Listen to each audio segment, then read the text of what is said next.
Welcome back to the deep dive. Today we're tackling a listener request, digging into the world of long-term investing. Oh, yeah. But we're doing it with a twist. We're getting insights from not one, but TGWO generations of investing wisdom. Right. We'll be diving into Conservative Investors Sleep Well by Kenneth L. Fisher, Right. Yep. and we'll be connecting it back to the philosophy of his father, the legendary Philippa Fisher, author of Common Stocks and Uncommon Profits. I like it. A little father-son wisdom, Right. bridging the gap between those classic investing principles. Yeah, exactly. And what makes this deep dive even more exciting is that we're talking about philosophies that influenced Warren Buffett himself. He's on record as saying that Philip Fisher's 15 points for evaluating companies were a major influence on his approach. Oh, wow. So we're in for a real treat today, uncovering the secrets. Yeah, I think we're going to uncover some real gems. So long-term success in the market. Absolutely. So to set the stage, Yeah. Philip Fisher wasn't just some guy writing about investing from his living room. He launched his own investment firm way back in 1931, Oh, wow. right in the middle of the Great Depression. That's interesting. And what's even more fascinating is that his approach focused on identifying companies with long-term growth potential, particularly those in innovative fields. He was ahead of his time. Yeah, way ahead of his time. Very forward-thinking. Launching a firm during the Depression, and not just surviving, Right. but thriving. Hmm. That says a lot about the effectiveness of his approach. Absolutely. And I imagine his son, Kenneth, had a unique perspective. Oh, yeah? Having grown up immersed in that kind of investment wisdom. Mm-hmm. Kenneth even mentions reading his dad's book, Common Stocks and Uncommon Profits, at just 8 years old. 8 years old. That's crazy. I was definitely not reading investing books at that age. Right. I mean, that's a testament to the clarity and the power of those ideas. That's amazing. What I find really interesting is that Kenneth didn't just inherit his father's ideas, he built on them. He went on to have his own successful investing career, founding a firm, becoming a longtime columnist for Forbes. Mm. So Conservative Investors Sleep Well is like a blend of his father's wisdom and his own experiences in the market. I think that's exactly what we're aiming to bring to this deep dive today. Yeah. A really solid framework for assessing companies, for understanding the qualities that make a business a solid long-term investment. I'm ready to learn. Let's do it. So where do we start? Well, Kenneth outlines what he calls the 4 dimensions of conservative investing. Okay, 4 dimensions. I'm intrigued. Tell me more. All right. The first one focuses on business capabilities. Hmm. It's like the bedrock of any solid investment. Makes sense. Think of it as a company's ability to really excel in its core functions, Mm-hmm. like production, marketing, research and development, and financial management. So they got to be good at what they do. Yeah, exactly. Sure. But Kenneth takes it a step further. Oh, yeah. He really stresses operational excellence. Oh. Not just creating products or services, but doing it efficiently, controlling costs, constantly innovating, and finding ways to improve. Mm-hmm. Like he points to Campbell Soup, for example, as a company that's really mastered this, at least for a time. They had their production process down to a science. That makes sense. So efficiency is key. But what about the people running the show? Ah, that's a great point. That's where the second dimension comes in, the people factor. Okay. And Kenneth shares a great anecdote about this from a mentor who emphasized the importance of what he called vivid spirits within a company. Vivid spirits. Yeah. Think about those individuals with the passion, the drive, the willingness to take calculated risks. They're the ones pushing the company forward. I love that. It's a good reminder that a company is more than just numbers. It is. It's driven by people. Mm-hmm, for sure. And a great example of this in action is Motorola. Okay. They established an executive institute specifically to develop talent, That's cool. to cultivate those promising employees into future leaders. Very forward thinking. It is. Now, the third dimension focuses on inherent business characteristics. All right. These are qualities that give a company a lasting advantage, a reason why they can outperform their competitors over the long term. Okay, like give me some examples. Well, one example is being a low-cost producer. If a company can consistently deliver goods or services at a lower cost than their rivals, that's a huge advantage, especially during challenging economic times. Right, but being cheap doesn't always mean being good. You're absolutely right. Low cost shouldn't come at the expense of quality. In fact, the best companies offer both. High quality at competitive prices. Think of pharmaceutical companies that are first to market with a new drug. They can command a premium price while also benefiting from economies of scale. Ah, so it's about being the best, but also finding ways to do it efficiently. Exactly. That's smart. And another powerful characteristic is being a pioneer in a field. Okay. If a company can carve out a niche for itself, become the go-to provider for a unique product or service, Mm-hmm. that gives them a massive advantage. Like a first mover advantage. Exactly. They set the standards, they build brand loyalty, Makes sense. create a protective barrier around their business. Right. Now, finally, we have the fourth dimension. Okay. And this is the one a lot of investors get really fixated on. I bet I know what it is. The price-earnings ratio, or PE ratio. The PE ratio. It seems so simple on the surface, but I know it can be kind of a tricky one. It can be. And Kenneth cautions against relying on it in isolation. He emphasizes that the PE ratio can be super misleading if you don't consider all those other factors we just discussed. So it's not just about the number itself. No. A high PE ratio doesn't automatically mean a stock is overpriced, and a low PE doesn't necessarily mean it's a bargain. So you got to look at the bigger picture. You do. Yeah. Imagine two companies, both projected to grow their earnings by, say, 10% annually. Okay. Company A is trading at 10 times earnings, while Company B is trading at 20 times earnings. Yeah. Now, at first glance, Company A looks at the better deal. yeah, because it's cheaper. Exactly. But here's the catch. Company A might have a ton of debt, or a weak management team, or maybe their industry is facing headwinds. Oh, I see. Company B, on the other hand, might have a rock-solid balance sheet, a visionary CEO, and be operating in a rapidly growing market. So even though it has a higher PE ratio, it could actually be the better long-term investment? Exactly. The PE ratio is just one piece of the puzzle. Mm-hmm. It's like looking at a single brushstroke and trying to judge the whole painting. It's all about context. Yes. Now, we've covered these four dimensions, but there's another element we need to explore, something both Philip and Kenneth Fisher really emphasized. Scuttlebutt. Scuttlebutt. Okay, now I'm really curious. What is that? It's fascinating. It's a concept that goes beyond traditional financial analysis. It involves gathering information by talking to people. Just talking to people, that doesn't sound very technical. Oh, no, it's deceptively simple. Yeah. But Philip Fisher was convinced that you could get invaluable insights about a company by talking to the people who interact with it. Competitors, customers, suppliers, even former employees. So getting the inside scoop. Exactly. Financial statements and annual reports can only tell you so much. Right. Scuttlebutt is about digging deeper, getting a feel for the company's culture, its reputation, its relationships, the nuances you just won't find in a spreadsheet. Okay, I love that. It's like being an investigative journalist for the business world. It is, and Kenneth actually shares a great example of this in action. Mm-hmm. He talks about his experience analyzing radio stocks back in the 1920s, when the industry was just starting to boom. Okay. And he's interviewing engineers, retailers, other industry insiders. Mm-hmm.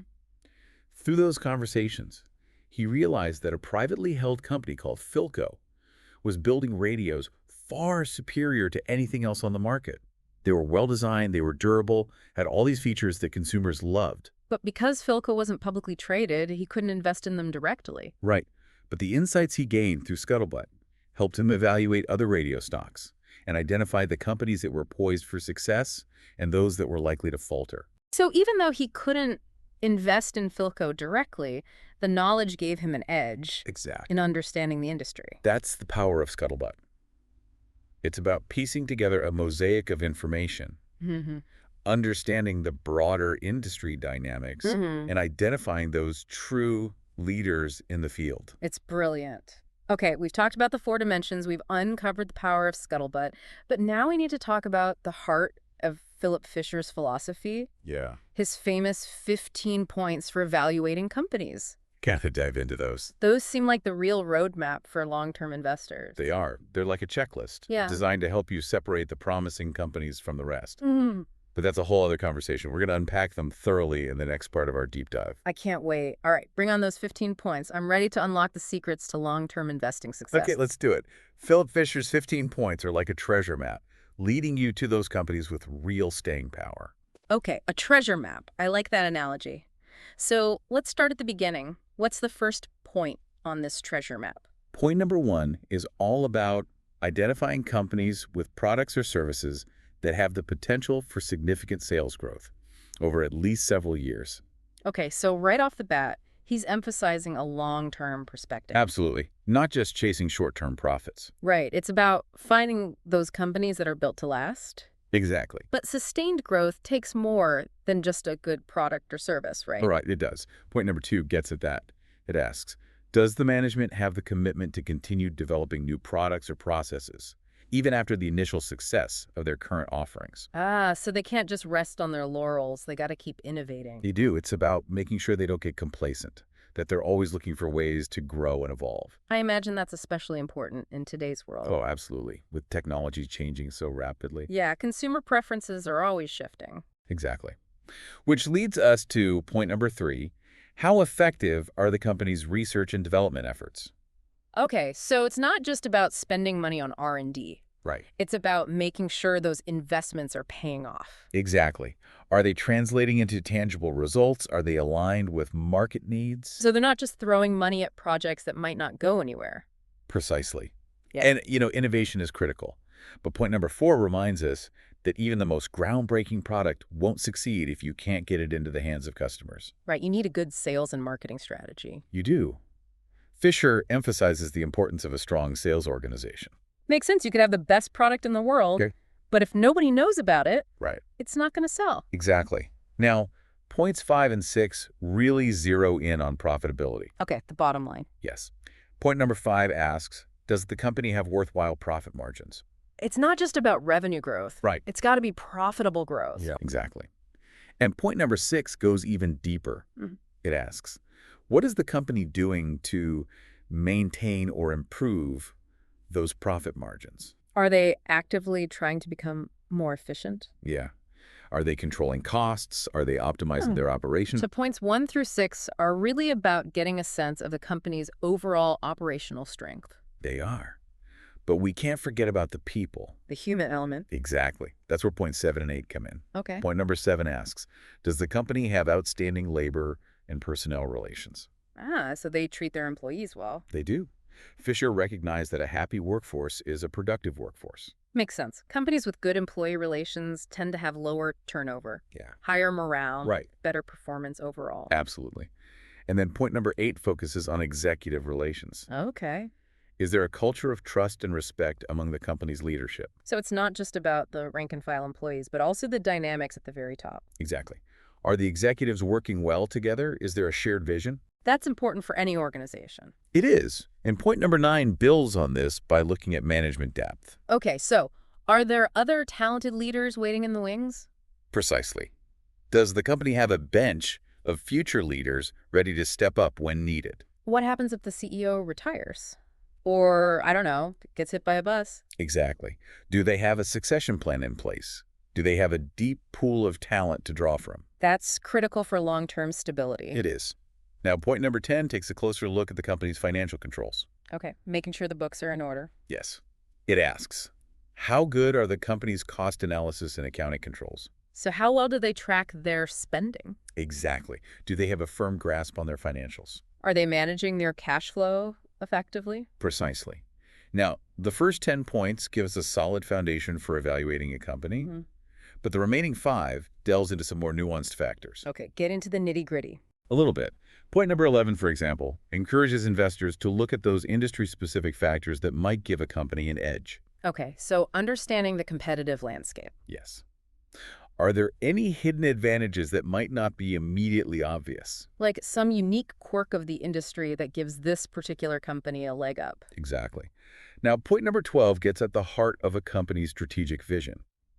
It asks, does the company have a short-range or long-range outlook when it comes to profits? Are they thinking about next quarter's earnings report, or are they playing the long game? That's the key question. Are they willing to make investments that might not pay off immediately, but will create lasting value over time? I bet Philip Fisher was a big believer in taking the long view. He was. That philosophy is woven throughout these 15 points. Now, point number 13 gets a little bit more technical, but it's important. All right, hit me with it. It asks, will the growth of the company require so much equity financing that it offsets the benefits of that growth for existing shareholders? Okay, unpack that one for me. Basically, it's asking whether the company will need to issue a lot of new shares to finance its growth. Because if they do, that can dilute the ownership of existing shareholders and potentially offset the gains from the company's growth. So even if the company is growing, if they keep issuing new shares, Right. My existing shares might not be worth as much. Exactly. It's something to keep in mind. Now, point number 14 is all about transparency. Okay, I like that. It asks, does the management talk openly and honestly with investors, even when things aren't going so well? Ah, so they're not hiding anything. Exactly. Do they communicate clearly, both the good and the bad? Because that builds trust. It does. And finally, point number 15 gets at the heart of a company's ethical foundation. Does the company have a management of unquestionable integrity? Ah, the character of the leadership team. Precisely. Are they honest? Are they ethical? Are they committed to treating their shareholders fairly? If you can't trust the people running the company, Yeah, it's probably not a good investment. exactly. And that brings us to the end of Philip Fisher's 15 points. It's a lot to take in, It is. but I think it's worth revisiting these points regularly Oh, for sure. as you evaluate potential investment. It's like a checklist for successful long-term investing. Mm. Now, evaluating companies is important, but Kenneth also highlights some common mistakes that investors make. Oh, yeah, we all make mistakes. I've definitely made my share of investing blunders. We've all been there. So what are some of the pitfalls that Kenneth warns us about? So we've talked about evaluating companies, we've touched on those common mistakes, but I think it's worth taking a step back and really emphasizing one of the core themes that runs through both Philip and Kenneth's work: Okay, what's that? patience. Patience. It's absolutely key. Investing is a marathon, not a sprint. It's about the long game. It is. It's about finding those exceptional companies and holding on to them, letting compounding work its magic. Right, not getting spooked by short-term market swings. Exactly. Or chasing the latest fads. You got to stay focused on the fundamentals. And speaking of focusing on the fundamentals, I think it's worth revisiting the concept of scuttlebutt Oh, absolutely. because it's such a unique and powerful approach. It is. It's about going beyond the numbers, gathering those insights that you just won't find in a spreadsheet or an annual report. It's about talking to people. Yes. Talk to the people who know the company, talk to the people who know the industry, Talk to the competitors. talk to the customers, talk to suppliers, talk to former employees. Get a feel for the company's culture, its reputation. The competitive landscape. Exactly. Those conversations can be so valuable. It's like having an inside track It is. on what's really happening within a company and within an industry. Now, when it comes to actually evaluating companies, Philip Fish's 15 points offer such a solid framework They really do. for making those judgments, for assessing a company's growth potential, the quality of its management. It's financial health. It's long-term prospects. Exactly. They help you separate the wheat from the chaff. I love that analogy. But beyond the analytical side of investing, there's also an element of mindset that's important. What do you mean? Well, don't be afraid to think differently, to challenge conventional wisdom. Okay. We talked about the efficient market hypothesis. Right, the idea that all information is already reflected in stock prices? Yes, but real-world experience suggests that things aren't always so clear-cut. It's not always so simple. It isn't.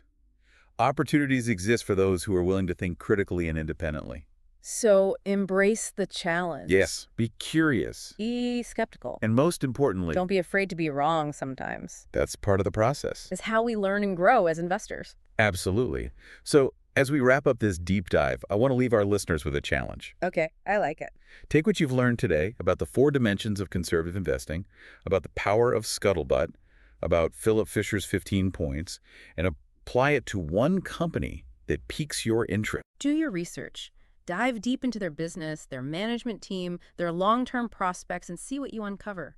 Share your findings with us. We'd love to hear from you. Because at the end of the day, the most successful investors aren't just number crunchers, they're curious explorers. Embrace that journey of discovery, and I think you'll find the world of investing to be a truly fascinating and rewarding one. Words to live by. Well, that's all the time we have for today. Thanks for joining us.